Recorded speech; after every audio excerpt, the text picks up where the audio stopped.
সালামু আলাইকুম everyone, welcome to Rabia's recipe world. আজকে আবারও নতুন একটি রেসিপি নিয়ে চলে আসলাম আপনাদের সাথে শেয়ার করার জন্য। আজকের রেসিপিতে থাকছে নরম তুলতুলে সফট স্পঞ্জ কেক। এই কেকটা বানাতে যতটা সোজা, খেতেও অনেক বেশি টেস্টি হয়। যাদের বাসায় ওভেন নেই তারা কিভাবে চুলাতে কেক বেক করবেন সেই নিয়ে থাকছে আজকের এই ভিডিও। কেকটি তৈরি করার জন্য প্রথমে একটি মিক্সিং বোলে 3টি ডিম নিয়ে নিচ্ছি। ডিমগুলো অবশ্যই নরমাল তাপমাত্রায় থাকতে হবে। ফ্রিজে ডিম থাকলে 30 মিনিট আগে ডিমগুলোকে ফ্রিজ থেকে নামিয়ে রাখতে হবে। এখন আমি ডিমগুলো থেকে হলুদ অংশগুলো আলাদা করে নিচ্ছি। এমনভাবে হলুদ অংশগুলো আলাদা করতে হবে যাতে ডিমের সাদা অংশে কোনো হলুদ অংশ না থাকে। আমি সবগুলো হলুদ অংশ একটি বাটিতে তুলে নিচ্ছি। এখন একটি ইলেকট্রিক বিটার দিয়ে ডিমের সাদা অংশটাকে বিট করে নিব। আপনাদের কাছে যদি ইলেকট্রিক বিটারটা না থাকে তাহলে হ্যান্ড হুইসের সাহায্যে ডিমটাকে ফোমি করে নিতে পারবেন, তবে এই তুলনায় সময়টা অনেকটাই বেশি লাগবে। এখন এতে আমি 1/3 কাপ চিনি দিয়ে দিচ্ছি। সম্পূর্ণ চিনিটা একবারে দেওয়া যাবে না, ধাপে ধাপে চিনি দিয়ে এটাকে বিট করে নিতে হবে। সম্পূর্ণ চিনিটা একসাথে দিয়ে দিলে চিনিটা সহজে মেল্ট হবে না, তাই ধাপে ধাপে চিনি অ্যাড করতে হবে আর বিট করতে হবে। প্রথমে এখানে আমি 1/3 কাপ চিনি দিয়েছি, তারপর আবারও 1/4 কাপ চিনি দিয়ে ভালোভাবে বিট করে নিয়েছি। আমি ধাপে ধাপে চিনিগুলো অ্যাড করে নিয়েছি। এ পর্যায়ে আমার ডিমের ফর্মটা পারফেক্ট হয়েছে। এখন আমি মিটারটা অফ করে দিব। এখন এতে দিয়ে দিব ডিমের হলুদ অংশগুলো, যেগুলো আমরা আগেই ডিম থেকে তুলে রেখেছিলাম। এখন দিয়ে দিব ভ্যানিলা এসেন্স। আমি এখানে 1 চামচ পরিমাণ ভ্যানিলা এসেন্স দিয়ে দিচ্ছি, আর দিয়ে দিচ্ছি পরিমাণ মতো লবণ। আপনারা যদি মিষ্টি খাবারে লবণটা পছন্দ না করেন তাহলে স্কিপ করতে পারেন।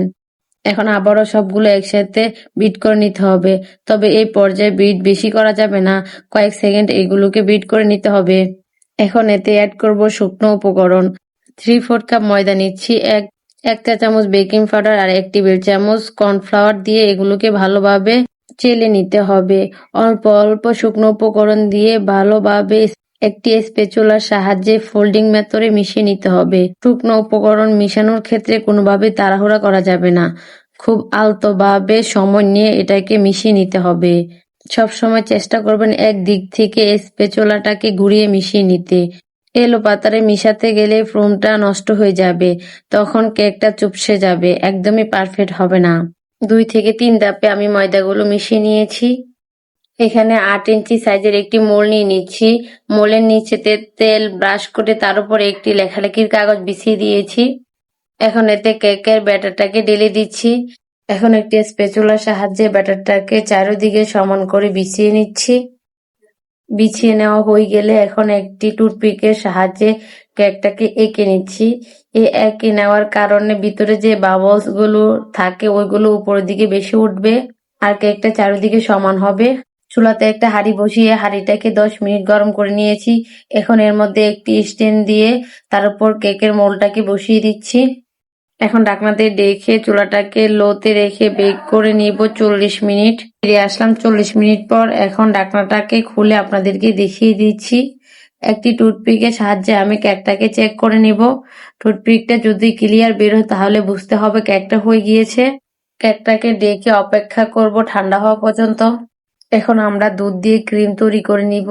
আমি এখানে 2 কাপ দুধ নিচ্ছি আর দিয়ে দিচ্ছি 1 টেবিল চামচ কর্নফ্লাওয়ার, 1 টেবিল চামচ গুঁড়া দুধ দিয়ে একটি হ্যান্ড হুইসের সাহায্যে ভালোভাবে মিশিয়ে নিচ্ছি। মিশিয়ে নেওয়া হয়ে গেলে এখন আমি চুলাটাকে ধরিয়ে দিব। 10 মিনিট এটাকে জাল করে নিলে এটা ঘন হয়ে যাবে। এর থেকে বেশি সময় এটাকে জাল করে নিতে হবে না। আমার ক্রিমটা তৈরি করা হয়ে গিয়েছে। এখন আমি এটাকে ঠান্ডা করে নিব। এখন আমি ক্যারামেল তৈরি করে নিব। এর জন্য একটি পাইপিনে 1/2 কাপ চিনি দিয়ে দিচ্ছি। দিয়ে দিয়েছি 2 টেবিল চামচ হুইট ক্রিম। এই ভিডিওটা স্কিপ হয়ে গিয়েছে। এখন একটা স্প্যাচুলা দিয়ে অনবরত নাড়তে থাকতে হবে। কোনোভাবে নাড়াচাড়া করা বন্ধ করা যাবে না। যখন ক্যারামেলটা হয়ে যাবে সাথে সাথে চুলাটাকে অফ করে দিতে হবে।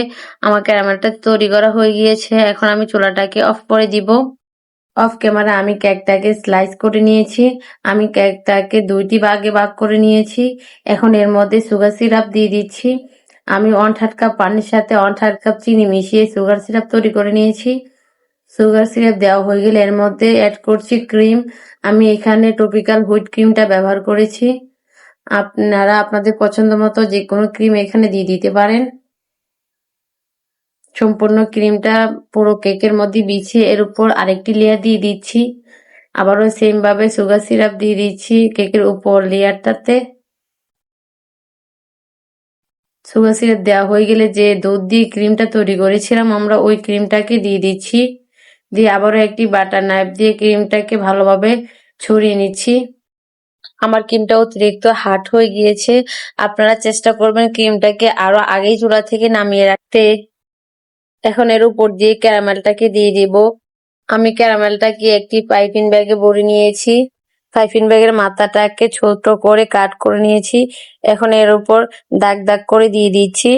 এখন ডিজাইনের জন্য আমি একটি চামচ দিয়ে আবারও উল্টো ভাবে দাগ কেটে নিয়েছি।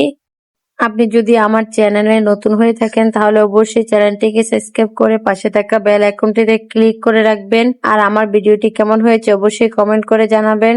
সবাই ভালো থাকেন। আল্লাহ হাফেজ।